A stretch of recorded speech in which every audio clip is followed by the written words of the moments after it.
Siku hizi sasa mmeacha kwenda kwa waganga wa kienyeji. Tuache, mara shida zimekwisha. Hizi gea. Sometimes umekaa kama hivi, unashangaa mjusi anafanya mahusiano mbele yako. Mjusi?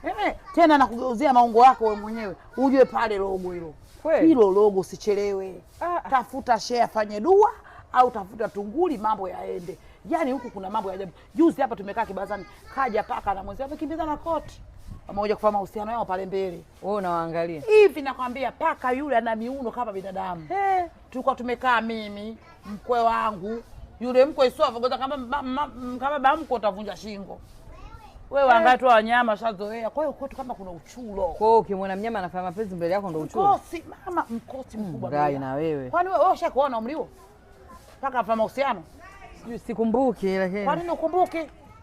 Sijui kama nimewahi au sijawahi. Yaani siwezi kusema. Uwezi kuwahi kwa sababu wewe ukae sehemu za Uswahilini. Ungekuwa unakaa sehemu za Uswahilini, lakini